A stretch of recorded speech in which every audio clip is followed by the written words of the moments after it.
बस इतना जानते आप सरीखे आप, हम तो बस इतना जानते आप सरीखे आप। कुंडलपुर के बड़े बाबा की जय। मूल नायक गौड़ झामर के श्री पार्श्वनाथ भगवान की जय। मूल नायक सिवनी के बड़े बाबा श्री पार्श्वनाथ भगवान की जय। पास पूज्य भगवान के मोक्ष कल्याणक महोत्सव की जय। परम पूज्य आचार्य भगवान गुरुदेव शिक्षण विद्यासागर जी महामुनि राज की जय। परम पूज्य आचार्य श्री शांति सागर जी महामुनि राज की जय। परम पूज्य आचार्य श्री ज्ञान सागर जी महामुनि राज की जय। परम पूज्य आचार्य श्री समय सागर जी महामुनि राज की जय। 3 कम 9 करोड़ मुनि राजों की जय। मुनि श्री धर्म सागर जी महाराज की मुनिषी भावसागर जी महाराज की समस्त मुनि संघ की।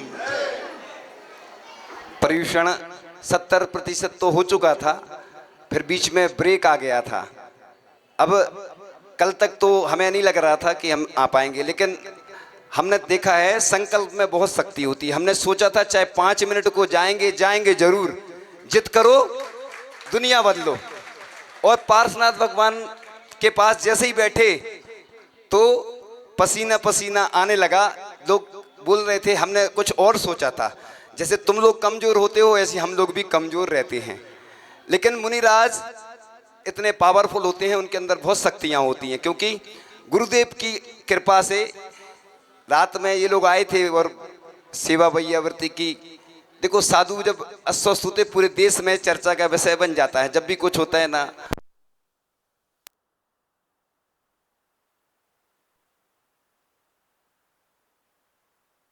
पार्श्वनाथ भगवान ने उपसर्ग सहन करे 10 भव तक, उपसर्ग विजेता बने। और आज सबसे ज़्यादा पार्श्वनाथ भगवान की प्रतिमाएं पूरे भारत में मौजूद हैं। और उपसर्ग विजेता जो होते हैं वही उपसर्ग दूर करते हैं, जिन्होंने खुद उपसर्ग सहन करे। हमारे परम पूज्य आचार्य श्री विद्यासागर जी महाराज, जिनके चरण की रज एक प्रसिद्ध व्यक्ति है ऐसा मैंने सुना था। देश के दानी महादानी हैं हम, क्योंकि आजकल नाम नहीं लेते, आपको मालूम है आजकल नाम लेने में, क्योंकि तो ऐसा सुना कि आचार्य जी के चरणों का गंदों तक ले गए वो और डाला, और क्या हुआ वो आज उनकी स्थिति क्या है, कहाँ से कहाँ पहुँच गए। और अभी हम जब उनके प्लांट पे जा रहे थे 9 किलोमीटर पैदल चले। आज लोगों को यहाँ आने का समय नहीं है, लेकिन आर के मार्बल का नाम सब जानते हैं, पूरी दुनिया में विख्यात है। मतलब आर के मार्बल ग्रुप, नाम नहीं ले रहे हम व्यक्तिगत, लेकिन बता रहे हैं कि वो समझ जाओ उनके कौन हैं। और हमने उनसे जब बोला, देखो पार्श्वनाथ भगवान अतिशयकारी चमत्कारी हैं और सर्व रोगहारी मनोहारी। सुबह भी मैं बोल के आया था कि 5 मिनट मेरी अंदर कैपेसिटी नहीं थी शरीर की, लेकिन आया। और भगवान बहुत अतिशयकारी होते हैं, लोगों को विश्वास नहीं है। मैं इसलिए बोलता हूँ लोगों को विश्वास दिलाओ तो भरोसा नहीं होता, लेकिन सामने दिख रहा है ना आप लोगों को जो है ना। देखो सोनू का 8वां उपवास है, हमें भी नहीं मालूम था, कल बता रहा था सोनू। ऐसे 10 उपवास करने वाले कैसे कर लेते बताओ अभी। इसलिए लोगों को चिंता नहीं रहती, लेकिन हम सबके साथ रहते हैं। हमने बोला था मैं हमेशा रोगी और गरीब के साथ रहता हूँ, कमज़ोर व्यक्ति के साथ। इसलिए सोनू सामने बैठा है ना, इसलिए। तो अभी बात चल रही थी, अब शॉर्ट में करना है तो बस आचार्य श्री की बात कर रहे थे हम कि जब चरण आचार्य श्री के चरण खुरई में एक परिवार है, यहीं से उनका संबंध है, हम डिटेल में नहीं बताते।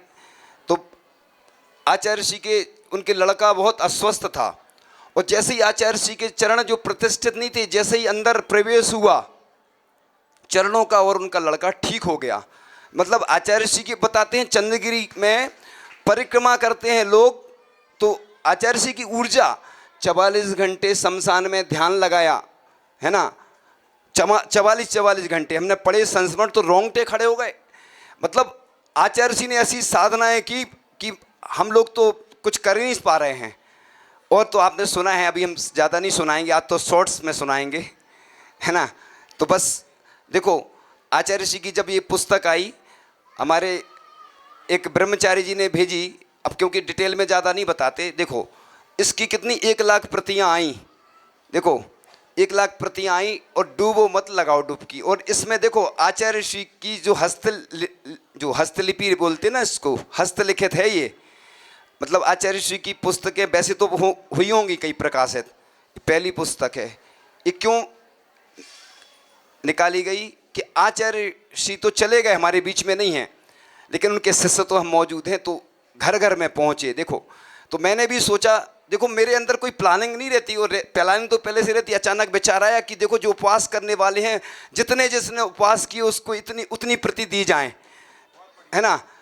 पुण्यार्जक तो हमारे पास बहुत सारे आ जाते हैं अपने आप, लोग कंजूसी करते हैं, लेकिन मैं हमेशा महादानी की कहानी सुनाता हूँ। जैसे आज वो फूलमाला की जिन्होंने सौभाग्य प्राप्त किया है, ऐसे शिखर जी वाला परिवार, और शिखर जी में उनका जन्म हुआ, लेकिन मैं प्रशंसा इसलिए करता हूँ कि मुझे शिखर जी की यात्रा करना है। मैं अध्यक्ष जी से बोल रहा हूँ कि अध्यक्ष जी, आपने जो बोला है बाधा निभाना है, आपको शिखर जी तक पहुँचाना है हमारे लिए, ऐसे नहीं बीच में छोड़ देना। सबके सामने इसलिए बोल रहा हूँ, पारस प्रभु से जिस दिन संकेत आए थे शिवनी के, मैंने उस दिन सोच लिया कि पारस प्रभु से पारस तक की यात्रा चरणों की होगी। और हाँ, अरे तो बाकी तो हो जाएगी व्यवस्था हमारे। सुनो, वे घबरा गए, लोग घबरा जाते, चिंता नहीं करो, मैं हूं ना, तू चिंता क्यों करता है। चलो सुनो महाराज जी, आचार्य शांति सागर जी की पूरी शिखर जी की वंदना कराई थी बारामती परिवार ने, और कहां से कहां परिवार पहुंचाया। तो सुनो, मेन मुद्दे की बात कर लेते हैं अपन। हाँ, अब सुनो, आज ये क्या है, बीच का पड़ाव है। जो शुरुआत होती है कलश स्थापना से होती है, बीच में होता है 10 लक्षण और दीपावली, और उसके बाद पिछी परिवर्तन। ये 4 चरण होते हैं चातुर्मास के, हमारे हिसाब से जो हमने 21-22 वर्षों में अनुभव किया है, इसी में लोग आते हैं। इसके अलावा लोग बेचारे गलती से नहीं आते कि हम दिगंबर जैन धर्म के अनुयायी हैं, कई लोग तो ऊपर ही नहीं आते, बेचारे मजबूर हैं, बेचारे बूढ़े हो गए ना। या एक बूढ़ी है यहाँ की अम्मा, मैं उनकी तारीफ कर रहा हूँ, 16 कारण व्रत करती हैं और आहार देने रोज आती हैं। मुझे डर लगता है जब वो हाथ हिलते ना उनके, लेकिन बुढ़िया की लुटिया गजब कर गई। मैं ऐसे ही खुरई में एक दादी आती थी, वो बूढ़ी अम्मा नहीं है, वो जवान हैं, क्योंकि देखो हिम्मत नहीं है शरीर में, इसलिए बोलते शरीर से कुछ नहीं होता है। वो बूढ़ी नहीं है, एक खुरई में ऐसी दादी आती थी, मैं हमेशा प्रशंसा करता हूँ।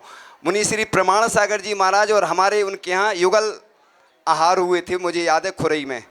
तो ऐसे लोग देखो जवान है, 100 साल की हैं, वो 90 साल से ज़्यादा की होंगी, मतलब 90-100 की एज तो इतनी याद नहीं है मुझे।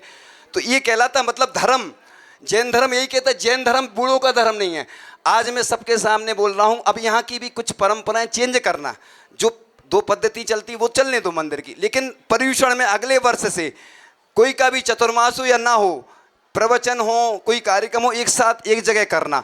और मेरी भावना है भगवान पार्श्वनाथ से कि यहाँ ऐसा संत निवास बने, उसी में 3 in 1 रहे, ऐसी धर्मशाला बने कि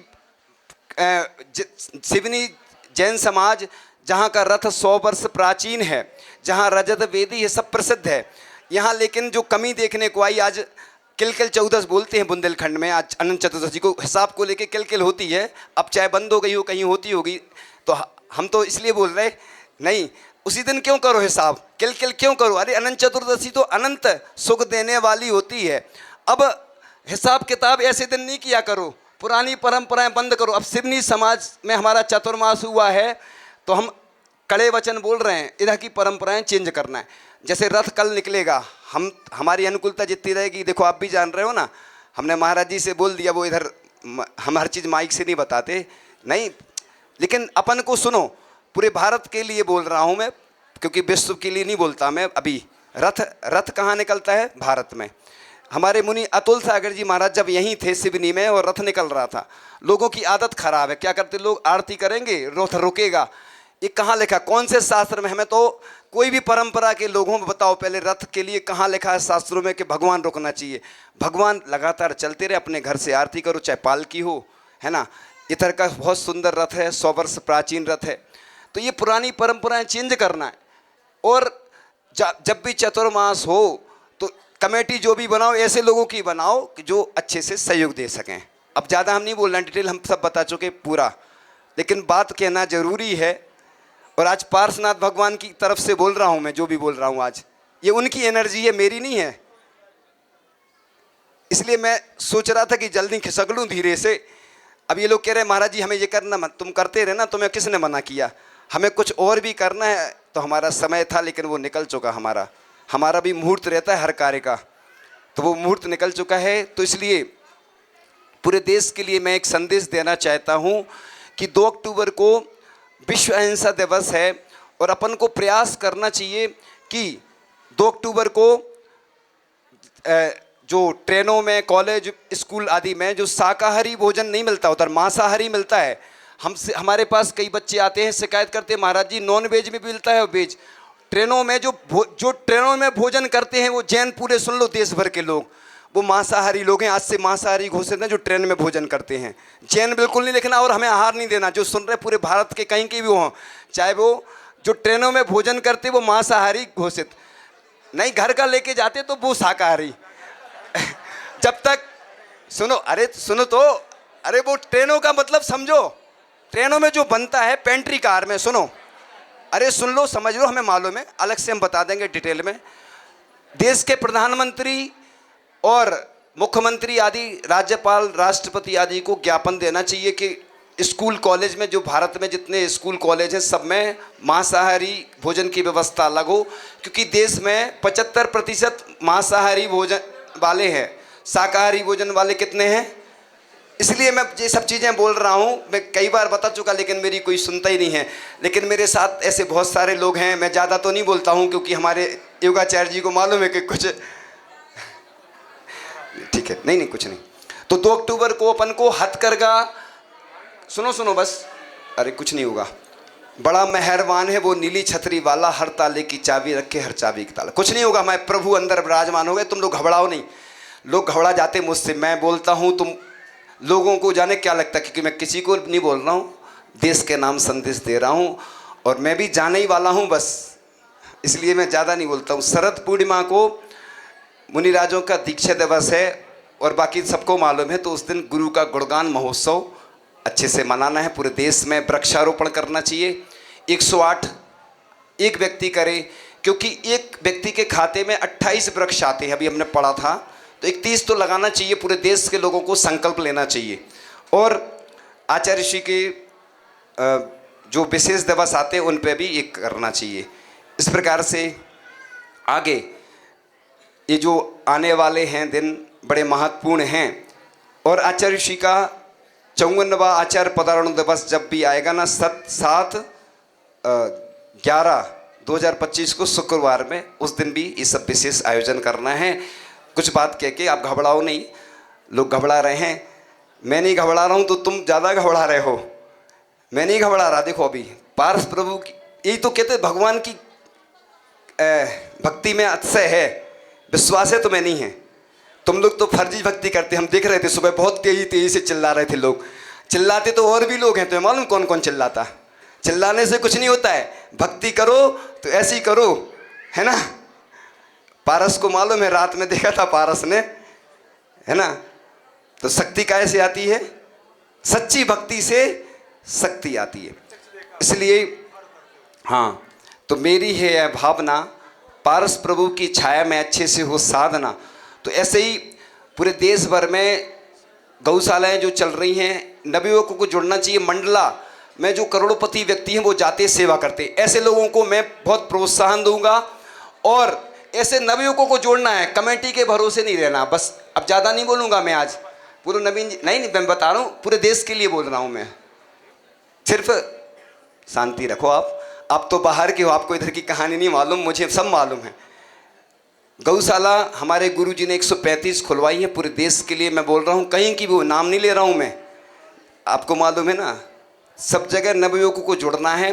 और गौग्रास योजना अपने अपने हिसाब से, जन्मदिन, शादी की सालगिरह पे गौशाला, देखो गाय जो है ना उसके बारे में हम अलग से अगले पार्ट में बताएंगे, अभी नहीं बता रहा हूँ मैं, अभी तो आज शॉर्ट में बता रहा हूँ। हाँ मैं मालूम है, इनसे हमने बोला था हो सकता मैं नहीं भी आऊँ, लेकिन मैंने वादा किया था तो मैं, देखो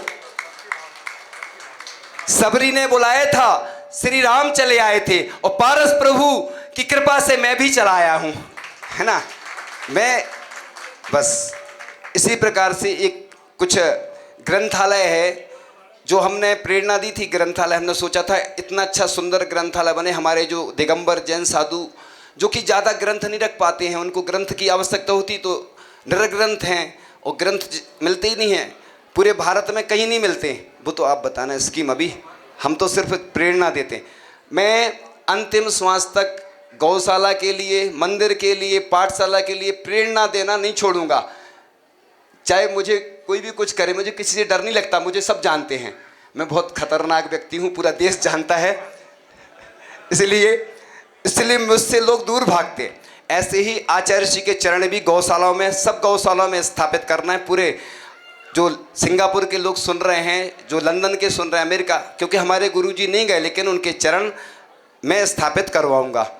मेरे पास कोई पुण्यार्जक नहीं होगा, जैसे भी बनेगा मैं हूँ पुण्यार्जक, क्योंकि मेरे गुरुदेव ने, हमारे नवीन युगाचार्य जी जाएंगे विदेश और वो जाकर स्थापित करेंगे हमारी तरफ से, ठीक है ना। 108 शिविर भी लगना है, ठीक है। बस कुछ मिनट की बात और कह के, हाँ एक रुक जाओ, 1 मिनट। तो ये विश्व का अद्वितीय मंदिर है, बहुत सुंदर जिनालय है, लेकिन जो परंपराएं हैं बूढ़ों की हैं। यहाँ का जो सुनो, हमने इधर जो देखा ना, सिवनी का जो मतलब जो मंदिर देखा, मंदिर बुजुर्ग है, यहाँ की परंपराएं भी बुजुर्गों से चल रही हैं। यहाँ की लोगों ने बस वही ढर्रा बना रखा, वो ढर्रा नहीं चलेगा, मतलब चलना चाहिए, कुछ चेंज करो। हाईटेक जमाना है, लोगों की सुनो, यसु सुन लो 1 मिनट, लोगों की दुकानें बदल गई, क्या यसु, लोगों की दुकानें बदल गई, लोगों के शोरूम बदल गए, कार बदल गई, हर चीज़ बदल गई, लेकिन जो परंपराएं हैं वही चल रही। देखो मंदिर में जो पूजन व्यवस्था है, जो अभिषेक व्यवस्था, उसको चेंज नहीं करना अपन को। कुछ व्यवस्थाएं ऐसी जिनसे अपना व्यवस्थित हो, इसलिए अब सबसे क्षमा मांगते हैं, किसी को बुरा लगा हो। ओम नमः, सबसे क्षमा, सबको क्षमा, सुखी रहे सभी आत्मा, सभी बने परमात्मा। परम पूज्याचार्य भगवान गुरुदेव शिक्षण विद्यासागर जी महामुनिराज, परम पूज्याचार्य श्री समय सागर जी महामुनिराज की 3 कम 9 करोड़ मुनिराजों की सभी महाराज जी से हाथ जोड़